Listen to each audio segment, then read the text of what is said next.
Thank you, Mr. Speaker. Mr. Speaker, mine may be a little longer because I've been here longer than Honorable Wandai. But Honorable Speaker, allow me to start by saying that today, as I make this final contribution on the floor of this Honorable House, with a lot of humility, gratitude, and honor, I want to give special thanks to the Almighty God, who gave me the energy and the noble commitment to stay focused on my role as Suba South MP for nearly 2 decades. Like all members who have spoken in this House, these wonderful debates approving our nominations, it's going to be a great range to leave the House. But as the book of Ecclesiastes 3:1-8 says, for everything there is a season and a time for every matter under heaven. Today comes that day to say goodbye to the Legislative Assembly. Honorable Speaker, as you are all aware, 2 weeks ago, His Excellency the President, Dr. William Samoei Ruto, nominated me as the Cabinet Secretary for National Treasury and Economic Planning, an appointment which I heartily accepted. Consequently, I have since been vetted by the Committee on Appointments and approved by this House to assume the new role. I want to thank you, members who have approved my nomination. By extending this hand of cooperation, may I exceptionally thank His Excellency the President for trust he bestowed upon me to sit at the topmost decision-making organ of the country. I am humbled by the warm gesture and remain mindful of the aspirations and expectations of Kenyans as I assume the office as the Cabinet Secretary, National Treasury and Economic Planning.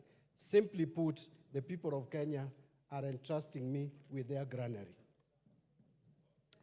Honorable Speaker, in the backdrop of this long political journey, I wish to acknowledge my party leader, Right Honorable Raila Amolo Odinga, and the entire ODM fraternity, who imparted the foundations of knowledge and skills on leadership, as well as trusting me with party leadership positions. I am equally indebted to the space to ride on the same party ticket to Parliament for a record 17 years, priding myself as one of the longest-serving members of this House. I have said one of the longest. The Honorable Shakil Shaberi is complaining, but I have said one of the longest. The opportunity to serve as an assistant minister during the Grand Coalition government, minority leader in the 12th Parliament, Public Accounts Committee chair, and of course, the chairmanship of ODM for a decade. I honestly appreciate your immense support, contribution, and encouragement. Your valuable contribution will always remain treasured in my heart forever. Honorable Speaker, on social aspect or social dimension of this undertaking have been answered to my family, beginning with my late parents for their blessings that I carry with me today to greatness. To my beloved wife, Rhoda Mbadi, and my children, I am forever indebted to you for being my sounding board, always encouraging and pushing me to excel and be the best father and husband. Your full-time prayers, guidance, wisdom, and knowledge in the entire political journey gave me the zeal to proceed even during my lowest moments, and there were many. To my brothers, and that is where I'm going to end my family issues, may God bless you for your relentless efforts to support my academic journey and upbringing, always stepping in for our parents. Exceptional appreciation will go to 2 of my brothers, Stephen Ogola and Maurice Ogalo. If not for you, I would have dropped out of school. My brother, Stephen Ogola, I will never forget how you braved the harsh, cold weather of Kericho tea plantations, denying yourself the basics to get me school fees from your meager savings. I salute you. How I wish our late parents were alive to witness this historic moment. They have always wanted the best for us. May God keep their soul in eternal peace. And to the people of Suba South, I am deeply conscious of the fact that the thrust of dynamic debates and my parliamentary standing on the relevant issues was planted in me at a time of curious and unrelenting search for leadership position by you, my constituents, for 3 terms. I am grateful for the opportunity to serve you as your member of parliament for 15 years. Thank you for your support, organic love, and for ensuring that I won with increased majorities over the years. Honorable Speaker, As a community, we did exceedingly well, utilizing NGCDF to ensure that our children continue to access quality education by strategically renovating and expanding our educational infrastructure and bursaries to cope with the number of students enrolling in schools. We leverage the participation of our people in meaningful development to transform lives through bigger, broader, better managed and well-resourced constituency projects.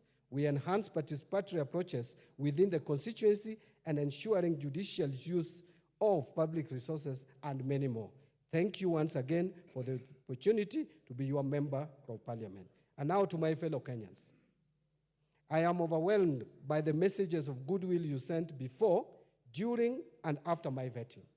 My heart is elated with the heartwarming compliments and well wishes I have received so far. This demonstrates the level of confidence and hope Kenyans have in me. And dear colleagues, now I come to members of the National Assembly. Dear colleagues, I have never shied from playing my role as a member of this House. I have diligently performed my legislative functions to the best of my knowledge for the last 17 years. To this day, I will cite a few. I have represented my constituents and special interests in the National Assembly as required. I have participated in deliberation and resolutions of issues of concern to the people.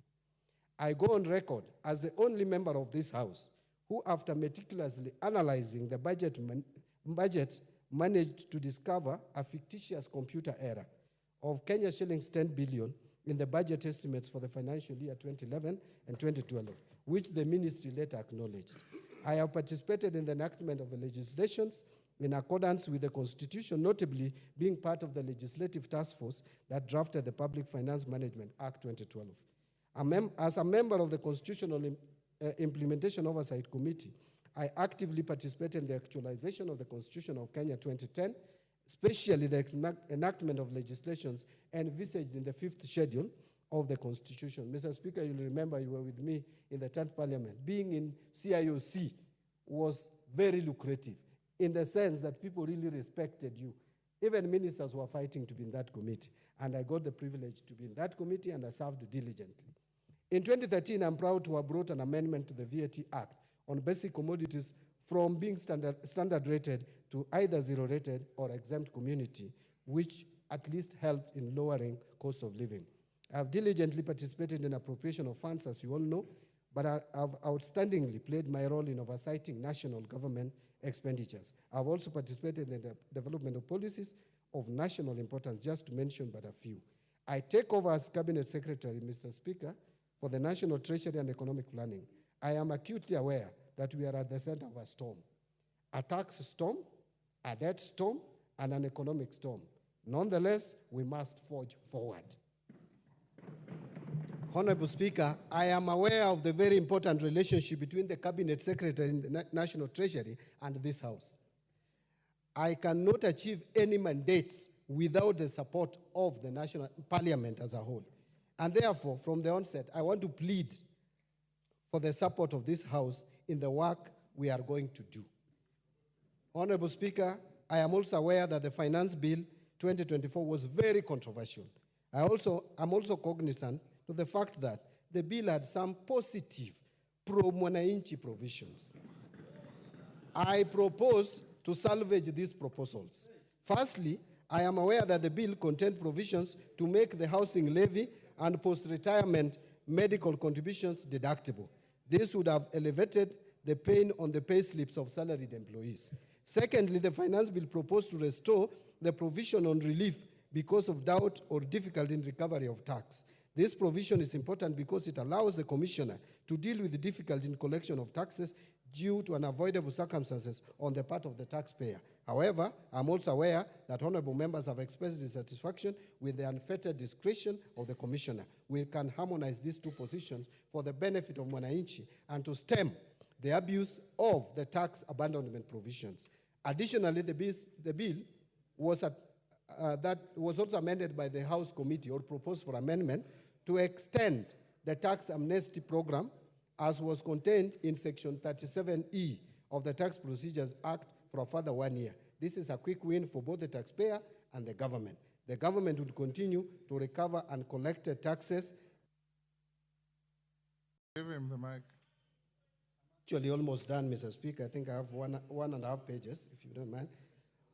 Further, the Departmental Committee on Finance and National Planning had proposed amendments to make ETIMs workable for small-scale farmers and businesses. We have opportunity to leverage on this good idea. Finally, we need to devise methods of expanding the tax base with a view to collecting taxes from the traditionally hard to collect sectors in line with the national tax policy. This is an important strategy to protect existing businesses from overtaxation. We must protect the goose that lays the golden egg as we find other geese to lay more eggs. Honorable Speaker, I am also aware that there have been concerns relating to the difficulty of doing business in this country. I intend to work with the Planning Department and other government departments and all the relevant stakeholders to review data and legislation with a view to enhancing the ease of doing business in Kenya. I am very passionate about the management of the Kenya Revenue Authority, Mr. Speaker.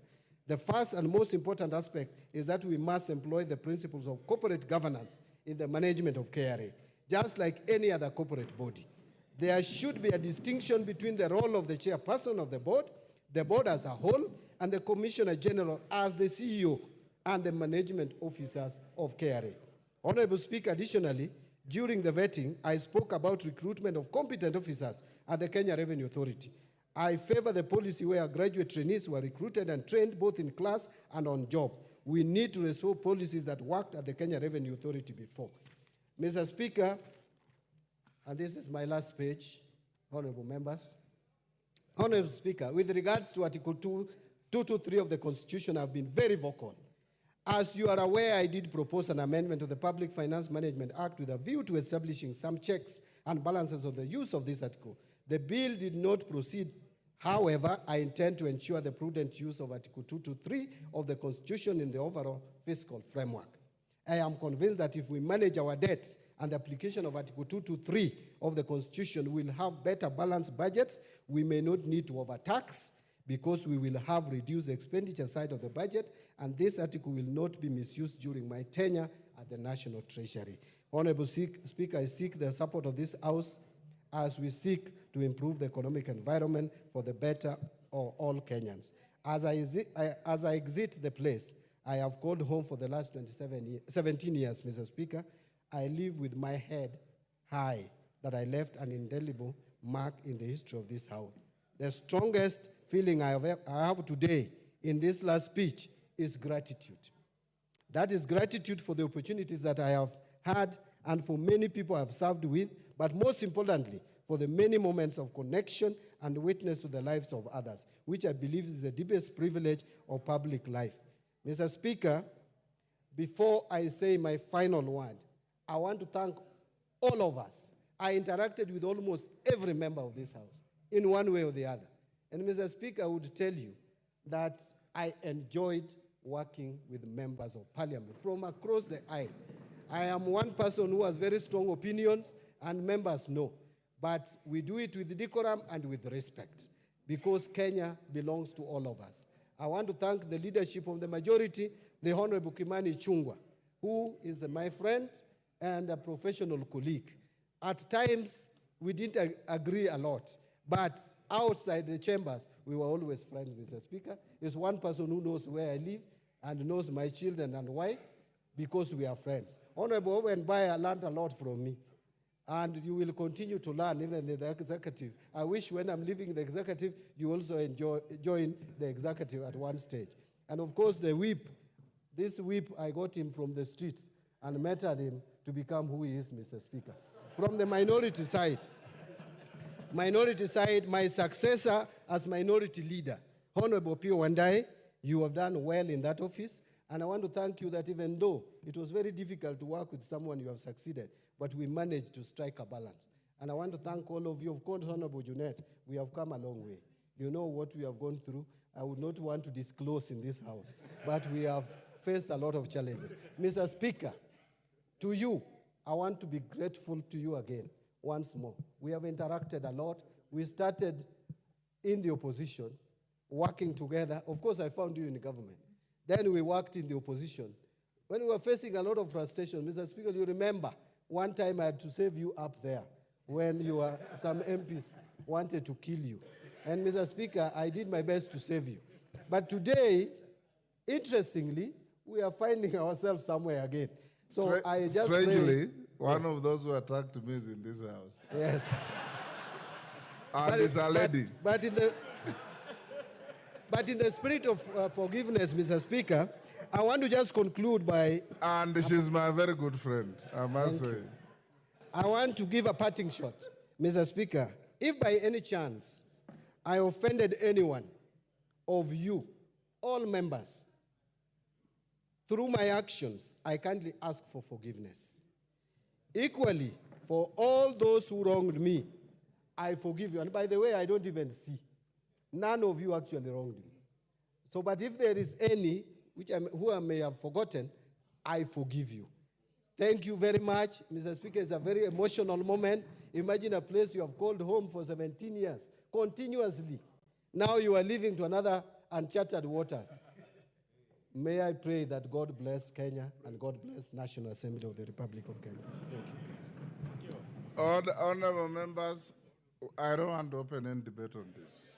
On order, on behalf of the House, I'll give the leader of minority incoming 2 minutes and the leader of majority 2 minutes. If we open debate, each one of you has accolades for your colleagues.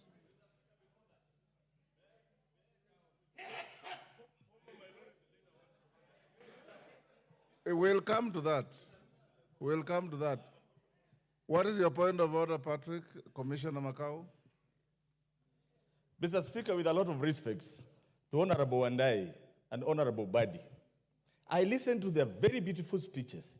Honorable Speaker, the 12th Parliament who were in this house as Wiper Party